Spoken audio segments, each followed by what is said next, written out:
বন্ধুরা, কেমন আছেন আপনারা সবাই? আশা করছি ভালো আছেন।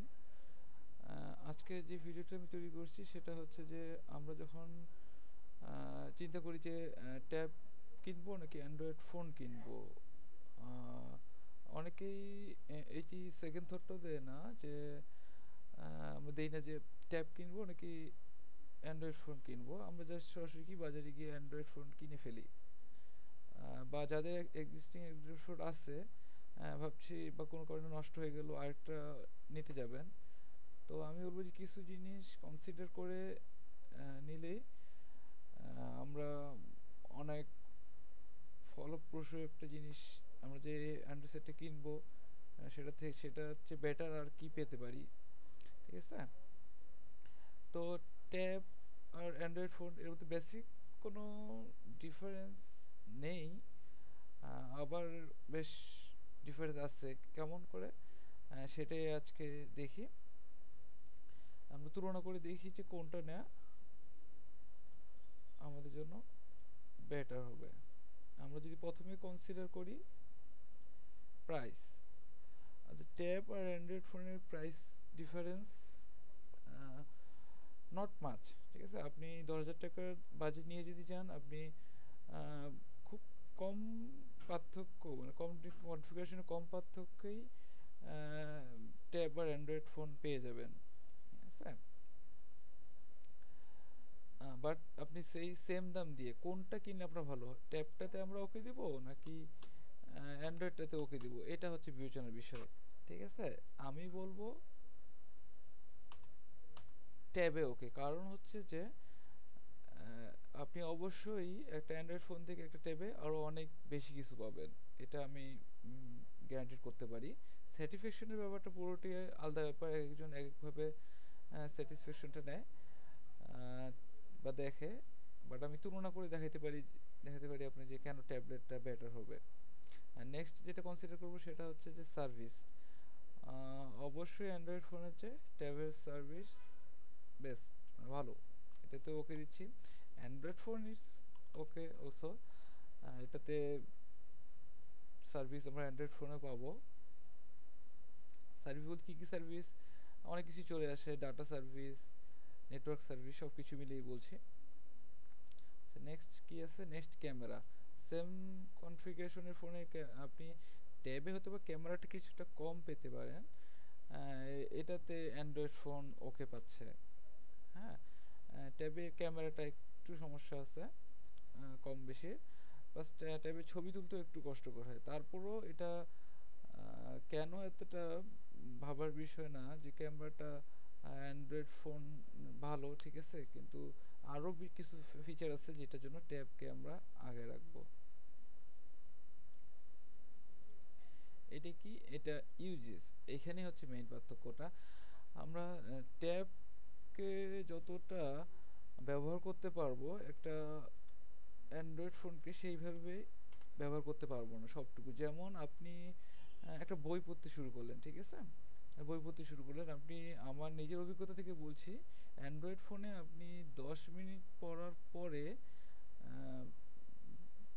11 মিনিট পড়ার একটা বই বের করে পড়তে শুরু করেন, আপনি 11 মিনিট পড়ার ইচ্ছা হয় কিনা দেখেন।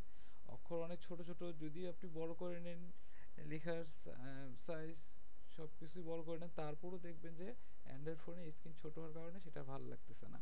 ঠিক আছে, এইখানে আমি তো বলবো যে ডাবল ওকে দেয়া যায়। হ্যাঁ, ডাবল ওকে দেয়া যায় ট্যাবকে, কারণ আপনার ট্যাবের যে সাইজ, ঠিক আছে, এতে আপনার যে কোনো বই পড়তে অনেক সুবিধা হবে।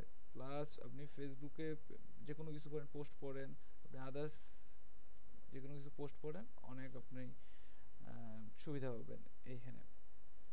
চার্জের ব্যাপারটা তো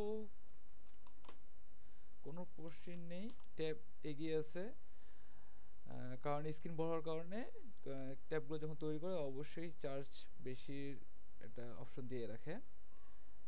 আমরা 6 নাম্বারে যেটা পাবো, 6 নাম্বারে কী পাচ্ছি দেখি, নেগেটিভ ফ্যাক্টস হচ্ছে যে যদি ধরি নেগেটিভ ফ্যাক্টস দুইটারই আছে, এটা অ্যান্ড্রয়েড ফোন হচ্ছে যে ক্যারি করাটা অনেক ইজি, ঠিক আছে, আর ট্যাবটা একটু হলো কষ্টকর। বাট যেহেতু আমরা ব্যবহারের উপর ডিপেন্ড করতেছে, আমরা কতটুকু বেশি সুবিধা নিতে পারতেছি কোনটা থেকে, সেটির দিক দিয়ে ট্যাবটা হচ্ছে অসাম।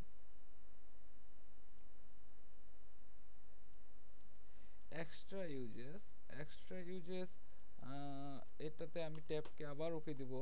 আপনি এটাকে আপনি মনে করেন ডিজাইন করেন, আপনি কার্টুন আর্ট করতেছেন ফোনে, আপনি অ্যান্ড্রয়েড ফোনে যে কার্টুন যতটা সহজে না ব্যবহার করতে পারবেন কার্টুন আর্ট করার জন্য, আপনি ট্যাবে অবশ্যই সুন্দরভাবে একটা কার্টুন আর্ট করতে পারবেন। এরকম এক্সট্রা ইউজেস আরও অনেক কিছু আছে। আর তার চেয়ে সবচেয়ে বড় কথা হলো যে আপনার অ্যান্ড্রয়েড ফোনে যা কিছু ফিচার আছে সব কিছু অ্যাভেলেবেল ট্যাবে, বা ট্যাবে যা কিছু ফিচার আছে সব কিছু অ্যাভেলেবেল না অ্যান্ড্রয়েড ফোনে। ক্যারিংটা আমি যেটা একটু আগে বলছিলাম, ক্যারিংটা একটা ফ্যাক্ট। ক্যারিংটাতে অ্যান্ড্রয়েড ফোনকেই ওকে দেওয়া যায়। বহনযোগ্য মানে বহন সহজ করা, বহন সহজ Android phone. Watching video double okay দেওয়া যায় ট্যাবে। আপনার স্ক্রিন বড়, রেজুলেশনও সেম। সো ইভেন অনেক ক্ষেত্রে সেম প্রাইসে ভালো কোয়ালিটির রেজুলেশন সহ ট্যাব পাওয়া যায়। সো এটাতে তো কোনো প্রশ্নই নেই, ট্যাব এগিয়ে আছে। আপনি ভিডিও দেখে অনেক মজা পাবেন ট্যাবে, আপনি ভিডিও দেখে জাস্ট চেক করে দেখেন, অনেক মজা হবে। ইউজার ফ্রেন্ডলি এটা ওকে, দুটাতেই ওকে দেওয়া যায়, ইউজার ফ্রেন্ডলি দুটোই। গেমিং অসাম এক্সপিরিয়েন্স ট্যাবে ট্রাই করে দেখতে পারেন। যদি একটু প্রাইস রেঞ্জটা বাড়িয়ে দেন, 15 বা 20,000 এর মধ্যে চলে যান, দেন তো ট্যাবের কি বলবো তুলনা হয় না। অ্যান্ড্রয়েড ফোনের সেই ট্যাবের সাথে কোনো তুলনা হয় না। যদি 10-এর মধ্যে থাকেন তারপর গেমিং এক্সপিরিয়েন্স আপনি অসাম হবে যদি ট্যাবে ইউজ করেন। লাস্ট ওয়ান কি, ট্রু ফ্যাক্টস হলো যে ট্রু ফ্যাক্ট হচ্ছে যে আমাদের মতো ডেভেলপিং কান্ট্রির জন্য কোনটা ইউজ করা উচিত। হ্যাঁ, তো ট্রু ফ্যাক্ট যেটা হলো যে আমাদের এই অবস্থায়, আমাদের যে বর্তমান প্রেক্ষাপট বাংলাদেশে, তো কোনটা কেনা বেটার হবে, একটা সেম প্রাইসে আপনি কোনটা ব্যবহার করতে পারতেছেন। আপনি একটা ট্যাব কিনলে আপনি কি করতে পারবেন, আপনি অ্যান্ড্রয়েড নেন বা মাইক্রোসফটই নেন, যেটাই নেন, আপনি একটা ট্যাবে নিজে কোনো কিছু তৈরি করতে যাচ্ছেন কাউকে কিছু শেখানোর জন্য, তো আপনি ট্যাবেই সেটা করতে পারবেন অনেক ইজিলি একটা অ্যান্ড্রয়েড ফোনের চেয়ে। পড়াশোনার কথা তো বললামই, অনেক পড়ার সুবিধা আছে। হ্যাঁ, নিউজ পেপার থেকে শুরু করে ম্যাগাজিন থেকে শুরু করে সব কিছুই আপনি দীর্ঘ সময় পড়তে পারবেন। সো সব কিছু বিবেচনায় আপনার কোনটি কেনা উচিত আপনি ঠিক করুন। থ্যাংক ইউ ফর ওয়াচিং, আর সাবস্ক্রাইব করতে ভুলবেন না। যদি ভাল লাগে তাহলে অবশ্যই লাইক দিবেন। আজকের জন্য আল্লাহ হাফেজ।